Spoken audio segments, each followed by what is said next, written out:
गजनवी ने सोमनाथ से लगभग 20 मिलियन दिनार की संपत्ति लूटी, जो सदियों के समुद्री व्यापार का जमा सरप्लस था। इस कैपिटल, इस पूंजी के नष्ट होने से गुजरात के व्यापारियों की इन्वेस्टमेंट क्षमता टूट गई। ये एक ऐसा सिस्टम नहीं था जो एक जगह से कंट्रोल होता, ये कई हाथों में बंटा हुआ था, लेकिन फिर भी मजबूती से चलने वाला डिसेंट्रलाइज्ड नेटवर्क था। इसका केंद्र राज्य नहीं थे, बल्कि मंदिर थे। जो काम महमूद गजनी ने प्रतीकात्मक रूप से शुरू किया था, उसे यूरोप ने संरचनात्मक रूप से पूरा किया, भारत को उसके ही समुद्र से काट दिया। नमस्कार, मैं आशीष, आप देख रहे हैं ऑफ इंडिया। आपने ये लाइन जरूर सुनी होगी, those who control the rimland control the heartland, यानी जो समुद्र को संभालता है वही जमीन को बचाता है। आजकल की जियोपॉलिटिक्स इसे 20वीं सदी का सिद्धांत मानती है, लेकिन भारत के लिए ये कोई नया विचार नहीं था। भारत ये जानता था कि जो समुद्र को समझता है वही जमीन को सुरक्षित रख सकता है, और इसी ज्ञान का सबसे बड़ा प्रतीक था एक मंदिर, जो सिर्फ पूजा का स्थल नहीं था, बल्कि हिंद महासागर से जुड़ी एक पूरी सभ्यता का प्रवेश द्वार था। उस मंदिर का नाम था सोमनाथ। सोमनाथ को समझने की सबसे बड़ी भूल ये है कि उसे हिस्ट्री की एक आइसोलेटेड घटना मान लिया जाता है, जैसे गजनी आया, मंदिर टूटा और कहानी खत्म हो गई। जबकि सच ये है कि सोमनाथ एक लंबी और सुनियोजित श्रृंखला का पहला बड़ा प्रहार था उस भारतीय समुद्री सभ्यता पर जो सदियों से हिंद महासागर को अपने नियमों पर चला रही थी। अगर हम सोमनाथ को कच्छ, भरूच, सूरत, कोंकण और आखिर में गोवा से जोड़कर नहीं देखते हैं, तो इतिहास का असली पैटर्न कभी हमारे सामने आएगा ही नहीं। 11वीं सदी से पहले भारत को केवल जमीन तक सीमित मानना उसके इतिहास को अधूरे पढ़ने जैसा है। भारत उस दौर में एक मैरीटाइम पावर विदाउट एम्पायर था, एक ऐसी समुद्री शक्ति जो उपनिवेश नहीं बनाती थी, लेकिन महासागरों में मौजूद थी। अरब सागर और हिंद महासागर में भारतीय व्यापारी, नाविक और तीर्थयात्री बिना किसी डर के आवाजाही करते थे। पहली सदी का यूनानी ग्रंथ पेरिप्लस ऑफ द एरिथ्रियन सी, यानी एरिथ्रियन सागर का समुद्री वृत्तांत साफ बताता है कि भारत का व्यापारिक नेटवर्क ओमान, यमन, बसरा और पूर्वी अफ्रीका तक फैला हुआ था। और ये सारी बातें सिर्फ किताबों तक सीमित नहीं है। भारत की समुद्री समझ कोई खोई हुई कहानी नहीं है, बल्कि एक जीवंत परंपरा है, और इसी का एक एग्जाम्पल आज हमारे सामने है। प्रधानमंत्री नरेंद्र मोदी के इकोनॉमिक एडवाइजर संजीव सान्याल इन दिनों INSV कौंडिन्य नाम के एक खास जहाज की यात्रा पर हैं। संजीव सान्याल खुद इस जहाज पर सवार होकर रोजाना इस यात्रा की अपडेट भी शेयर कर रहे हैं। ये जहाज खास इसलिए है क्योंकि ये कोई आम नौसेना का जहाज नहीं है। ये जहाज बिल्कुल उसी तरह बनाया गया है जैसे 1000 साल पहले भारतीय व्यापारी जहाज बनाए जाते थे। इसमें एक भी लोहे की कील नहीं है, पूरा जहाज नारियल की रस्सियों से सिला हुआ है, यानी वही तकनीक जिससे भारत मजबूती से कभी समुद्र में मौजूद था।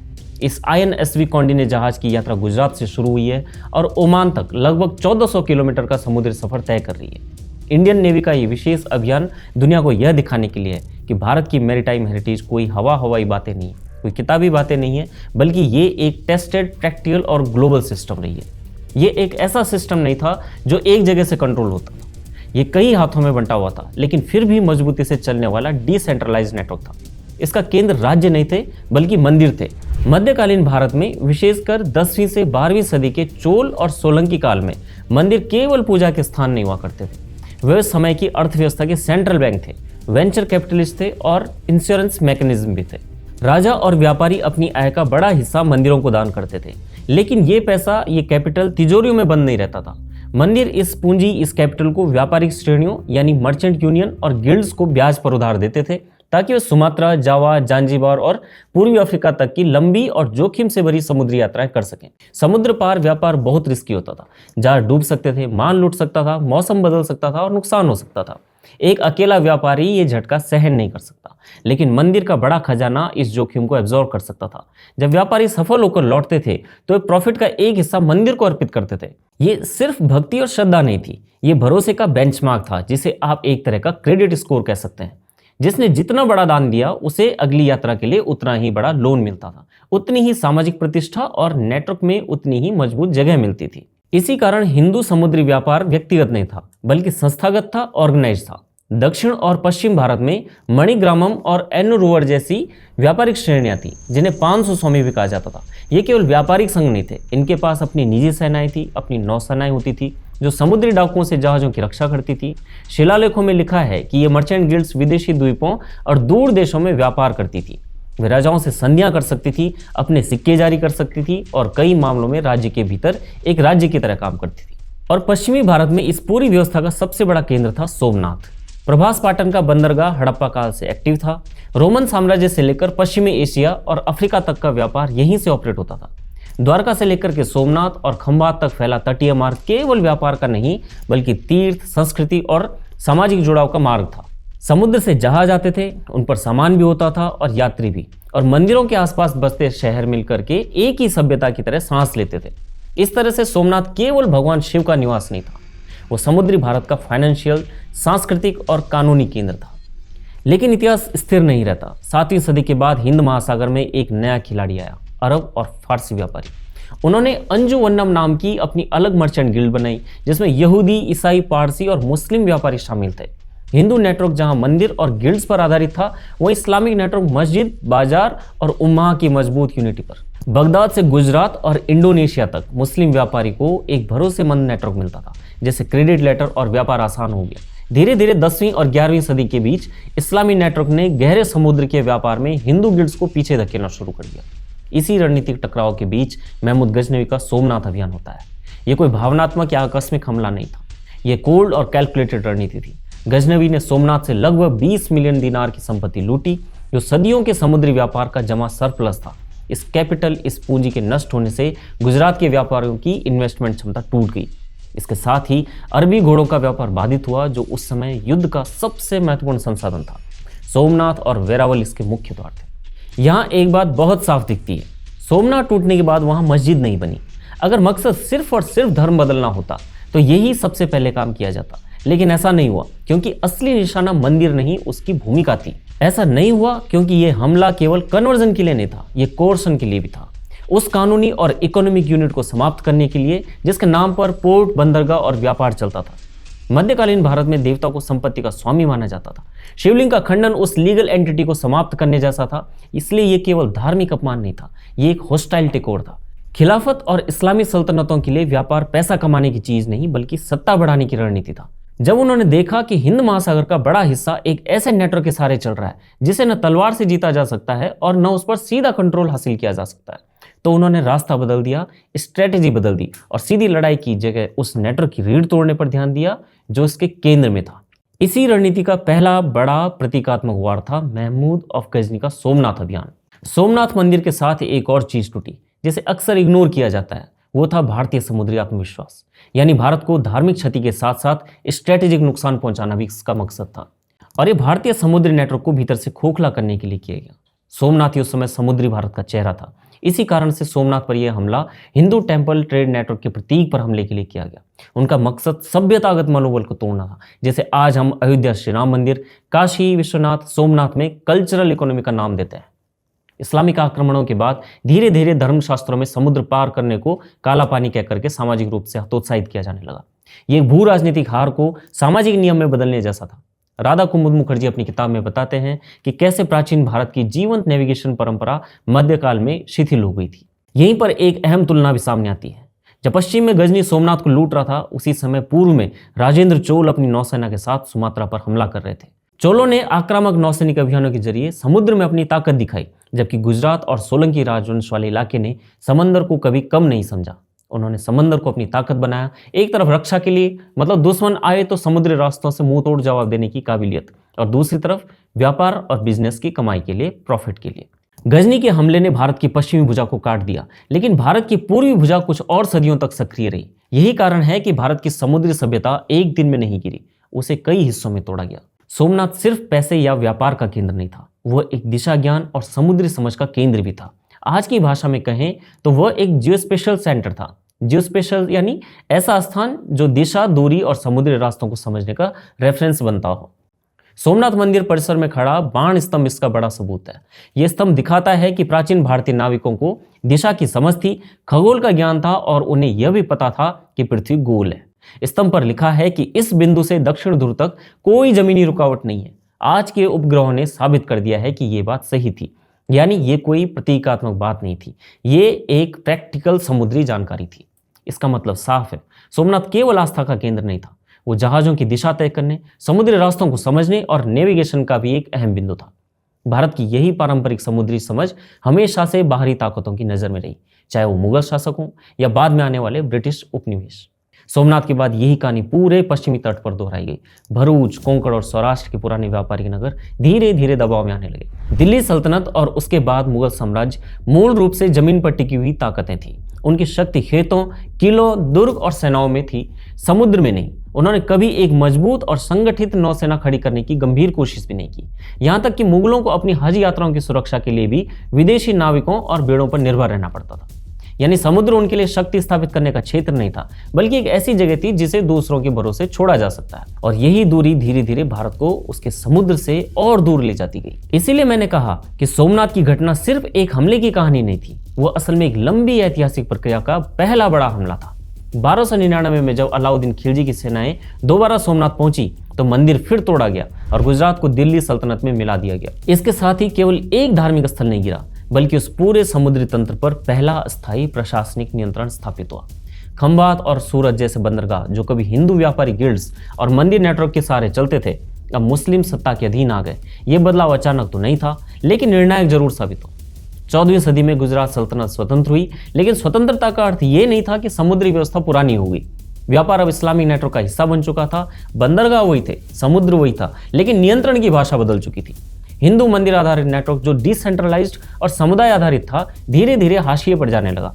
15वीं सदी में यह प्रक्रिया और आगे बढ़ी जब बहमनी सल्तनत और उससे निकले आदिल शाही ने कोंकण और गोवा पर कब्जा कर लिया। वही गोवा जो कभी कदम और फिर विजयनगर साम्राज्य का हिस्सा था, अब मुस्लिम शासन के अधीन चला गया।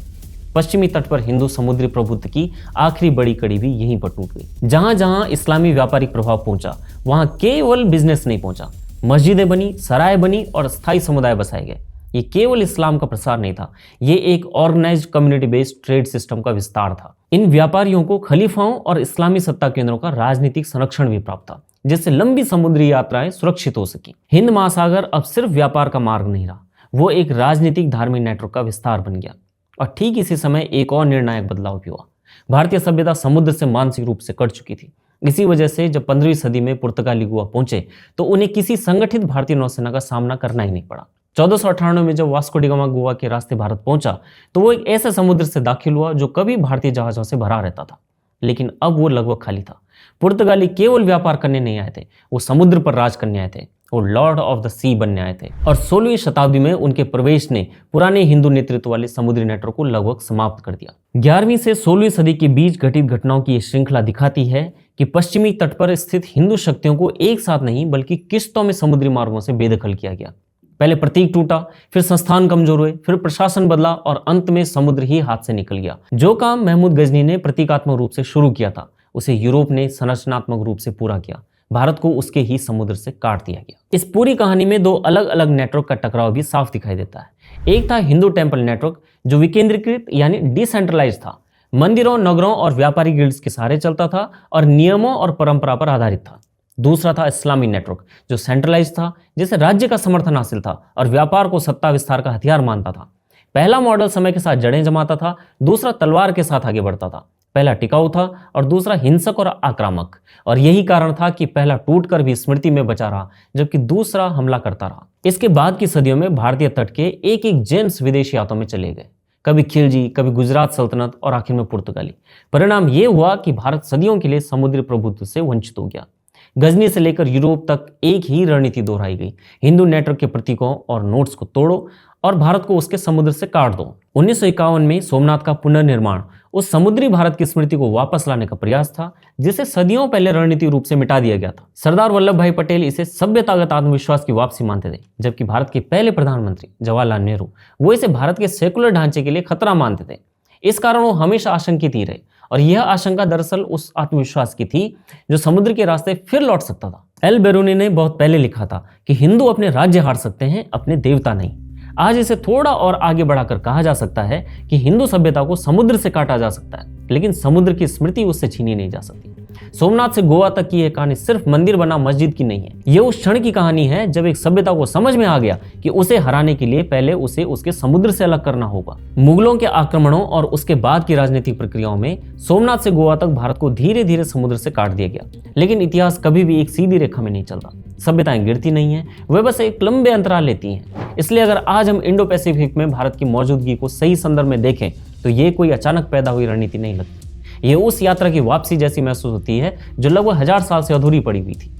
आज जब भारत इंडो पैसिफिक शब्द का इस्तेमाल करता है तो अक्सर इसे या तो अमेरिकी रणनीति का विस्तार मान लिया जाता है या चीन विरोधी गठबंधन के चश्मे से देखा जाता है, लेकिन ये नजरिया अधूरा ही है। इंडो पैसिफिक दरअसल वही भू क्षेत्र है जहां कभी भारतीय व्यापार, संस्कृति और नौसैनिक प्रभाव बिना किसी औपनिवेशिक झंडे के फैला हुआ था। भारत के लिए ये कोई नया मंच नहीं है, ये तो वही पुराना समुद्री संसार है जिसे हमने बीच में भुला दिया था।